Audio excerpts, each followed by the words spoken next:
कोकणातील प्रत्येक अपडेट जाणून घेण्यासाठी आजच माझे कोकणच्या सोशल मीडिया प्लॅटफॉर्मला लाईक, फॉलो आणि सबस्क्राईब करा. कोकणात घडणाऱ्या घडामोडींची इत्थंभूत माहिती देणारे प्रसार माध्यम म्हणजेच माझे कोकणमध्ये तुम्हा सर्वांचं मनपूर्वक स्वागत आहे. नमस्कार, मी सागर कदम. तुम्ही पाहत आहात माझे कोकणचे प्राईम टाइम बुलेटिन. बातमीपत्राला सुरुवात करण्याआधी पाहूयात बातमीपत्रातील महत्त्वाच्या हेडलाईन्स. वरंध घाटात एसटी बसचा भीषण अपघात. एसटी बस गेली 200 फूट खोल दरीत. अपघातात 10 जण प्रवासी झाले जखमी. कोकणातील सर्वात मोठ्या गोशाळेतील गायींवरती उपासमारीची वेळ. शासनाकडून अनेक वर्षांपासून निधीच नाही. 1 ते 2 दिवस पुरेल एवढाच चारा शिल्लक. पेणमध्ये मध्यान्ह भोजन आहारासाठी कालबाह्य अन्न पदार्थांचा पुरवठा. ठेकेदारांचा मात्र सारवासारव करण्याचा प्रयत्न. आणि रत्नागिरीत तापमानात झाली वाढ.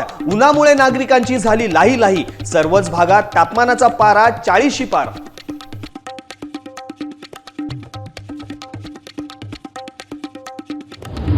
आता पाहूया सविस्तर वृत्त.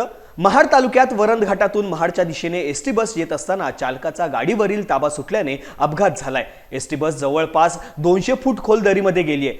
एसटी बसमध्ये 16 प्रवासी प्रवास करीत होते. जवळपास 10 प्रवासी या अपघातामध्ये जखमी झाले असून जखमींना वरंध ग्रामीण रुग्णालयात उपचाराकरता पाठवण्यात आले आहे. या अपघातामध्ये कोणतीही जीवितहानी झाली नसल्याचे महाड डेपोचे व्यवस्थापक शिवाजी जाधव यांनी सांगितलं आहे. उतरताना फसमध्ये होती कॉर्नरला. उतरताना मी ब्रेक फक्त टच केला कॉर्नर मारायला. ब्रेक टच केला तेवढ्यात हवा निघाली ती पूर्ण. गाडी सुटली, उभीच राहिना, उभा राहिलो ब्रेकवर. तोपर्यंत गाडी गेली. साधारण आता 70-80 फूट असतं. 50. हा, एकाच पलटी म्हणजे ती कारण नॉर्मल असल्यामुळं स्पीड नसल्यामुळं ती तिकून तशी सरकत पुढे.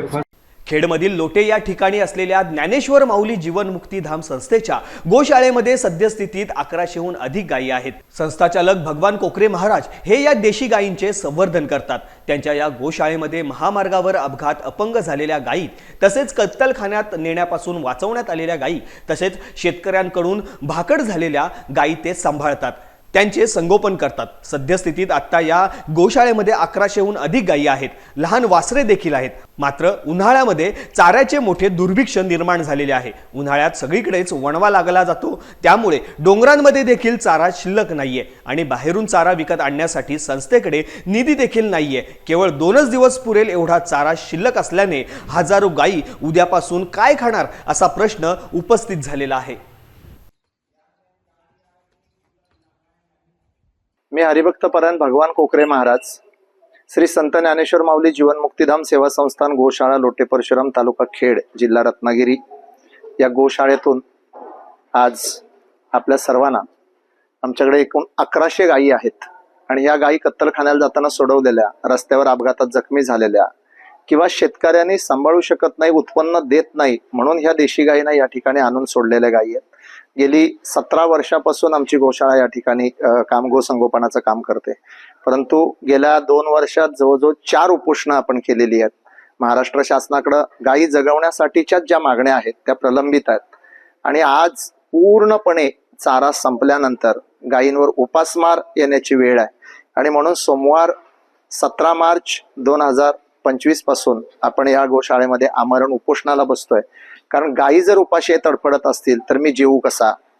आज शासनाकडे 25 लाख रुपये गेले 3 वर्ष पडून आहेत आमचे.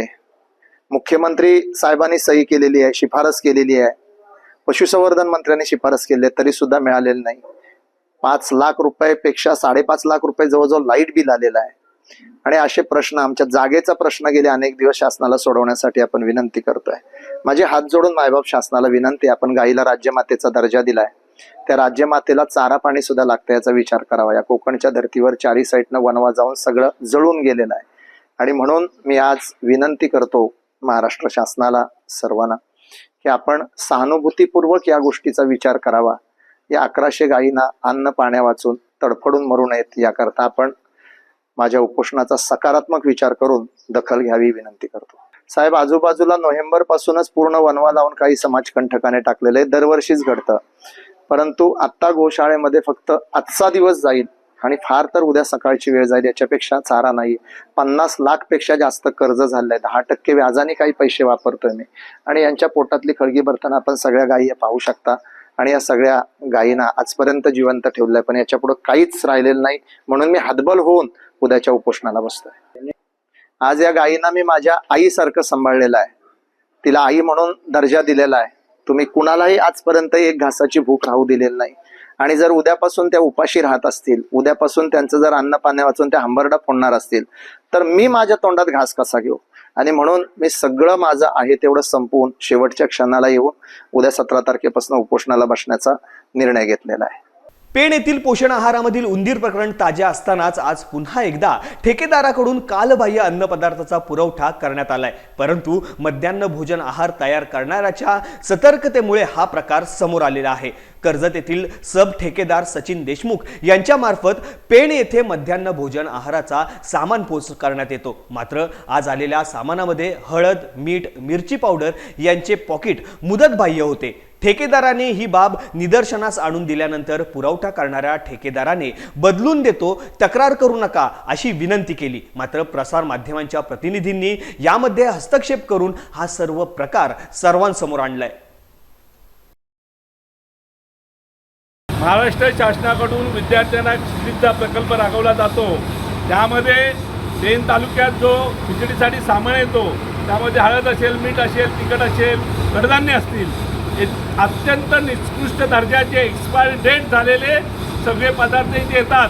ही हळद आहे, एक्सपायरी डेट आहे 2 महिन्यापूर्वीची, एकदम थर्ड क्लास. तिखट पाण्यात टाकलं का चिखल होतं, मटकी खराब येते, कडधान्य खराब येतात.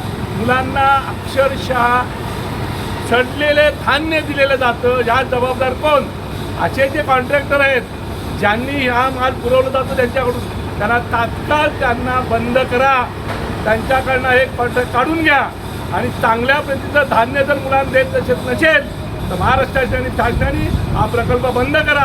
अत्यंत चांगल्या दर्जाचं धान्य द्या, अन्यथा ही विषारी खिचडी मुलांना घशात घालून त्यांचे प्राण घेऊ नका असं सामाजिक कार्यकर्ता म्हणून आपल्याला प्रत्यक्ष सूचना देतो.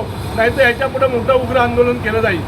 रत्नागिरीत वाढत्या उन्हामुळे नागरिकांची लाहीलाही झाली असल्याचे चित्र दिसून येत आहे. शिवाय विजेची मागणी देखील वेगाने वाढू लागली आहे. हा दाह पुढील 3 महिने नागरिकांना सहन करावा लागणार आहे. सध्या फाल्गुन मास सुरू असून वैशाख वाणव्यासारखे उन्हाचे चटके बसू लागल्याने यंदाचा उन्हाळा कडक असणार याची खात्री नागरिकांना झालेली आहे. गेल्या 2-4 दिवसांपासून तालुक्याचे तापमान दिवसागणिक वाढू लागले आहे. सर्वच भागात तापमान 41 ते 42 अंश सेल्सिअस असे नोंदवले गेल्यामुळे नागरिक उन्हामुळे कमालीचे हैराण झालेले आहेत.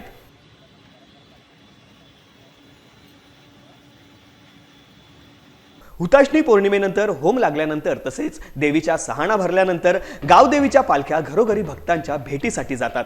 खेडमधील उधळे या गावातील श्रीदेव चाळकोबा लखमराज खेमराज देवाची पालखी घरोघरी भक्तांच्या भेटीसाठी जात आहे. भक्तांच्या भेटीला पालखी गेल्यानंतर घरोघरी देवीचे पूजन होते, खणा नारळाने ओटी भरली जाते, संपूर्ण रस्त्यावरती रांगोळी काढली जाते. तसेच पालखी सोबत गोमूचा नाच, पारंपरिक भजन तसेच पालखी नाचवण्याचा आनंद देखील वेगळाच असतो.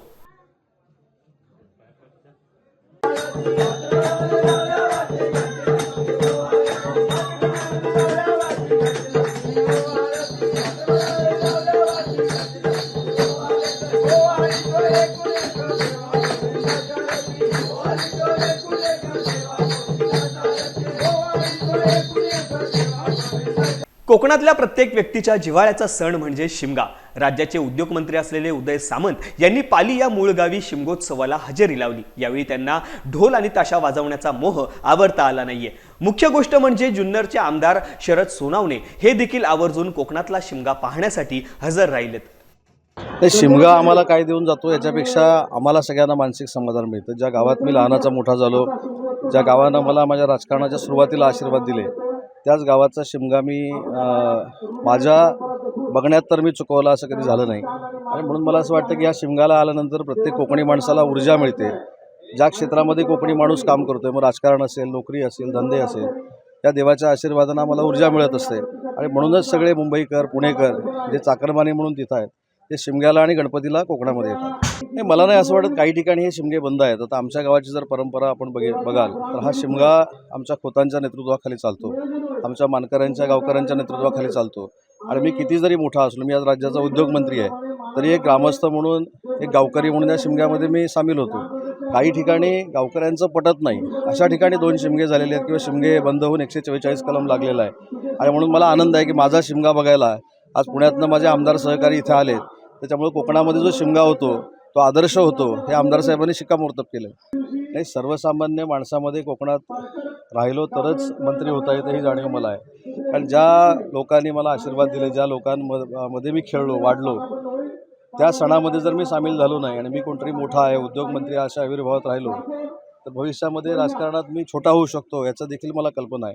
आणि म्हणून ग्रामस्थांचा आशीर्वाद हा असला पाहिजे. ज्या गावात आम्ही राजकारण करतो ते गाव देखील आपल्यासोबत असलं पाहिजे. आणि म्हणूनच या शिमग्यामध्ये मी सामील होतो. आणि आज लक्ष्मी पल्लीनाथाच्या या शिमग्यामध्ये मी सामील झालो, जे आमचं ग्रामदैवत आहे. आणि तिथे एक आनंद मिळतो. महाराष्ट्राच्या अर्थसंकल्प जे अधिवेशन आहे त्याच्यामध्ये आशिष शेलार साहेब आणि आदरणीय उद्योगमंत्री उदयजी सामंत साहेब गप्पा मारत बसले होते. मी एक कामानिमित्त तिथे आलो होतो. त्या दोघांचा विषय चालला होता का तुम्ही शिमग्याला आशिष शेलार साहेबांनी माझ्याकडे कोकणामध्ये यावं. त्यांनी होकार दिला तर मी त्यांना म्हटलं की साहेब शिमगा तर मी पण कधी पाहिला नाही. ते म्हटले तू आवर्जून ये, आपण तुला आमच्याकडे शिमगा कसा आहे तुला पाहता येईल. आणि खूप आनंदाने मी हा शिमगा पाहतोय. पालखी नाचवण्याची पद्धत, विशेष म्हणजे इथल्या ज्या काही पारंपरिक गोष्टी आहेत या फार अभूतपूर्व आणि वेगळ्या आहेत. ह्या आम्ही आमच्या आयुष्यामध्ये कधी आमच्या पश्चिम महाराष्ट्रामध्ये पाहिल्या नाही. आणि हा शिमगा 15-15 दिवस चालतो हे मला इथं आनंद कळलंय. एक संपूर्ण मुंबईकर, चाकरमानी आणि विषय म्हणजे ह्या महाराष्ट्राच्या आणि देशाच्या कानाकोपऱ्यातला प्रत्येक कोकणी माणूस हा शिमग्याच्या निमित्ताने कोकणामध्ये येतो. हे कोकणाचं आणि या शिमग्याचं वैशिष्ट्य आहे.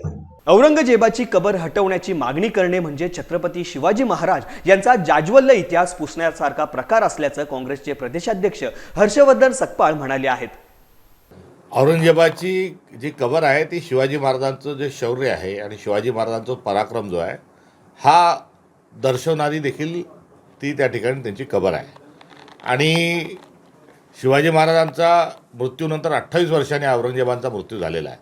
आणि अशा परिस्थितीत ती कबर त्या ठिकाणी जी आहे ही कबर म्हणजे इतिहासाचा एक महत्त्वाचा तो पुरावा पण आहे.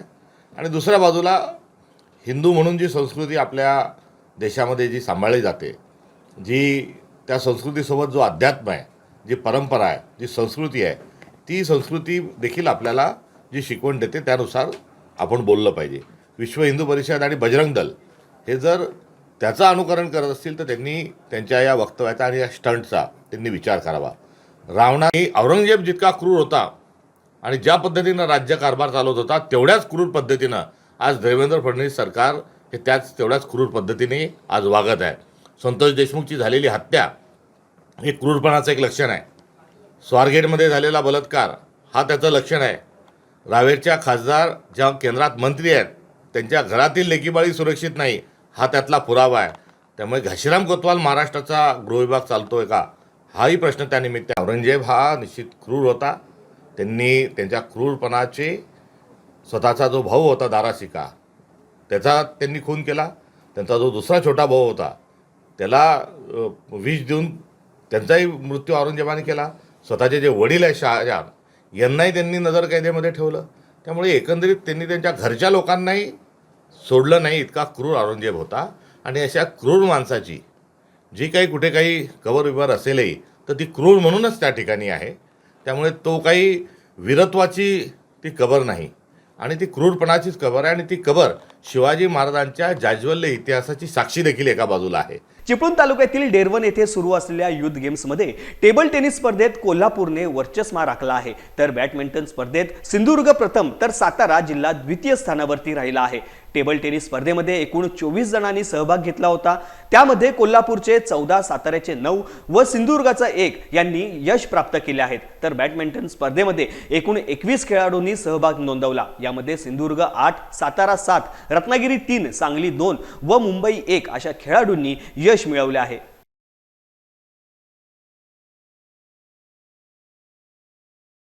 या बातमीसह आता बातमीपत्रामध्ये वेळ झाली इथेच थांबण्याची. कोकणामध्ये घडणाऱ्या घडामोडींची इत्थंभूत माहिती मिळवण्यासाठी आणि अपडेट जाणून घेण्यासाठी तुम्ही पाहत राहा फक्त माझे कोकण.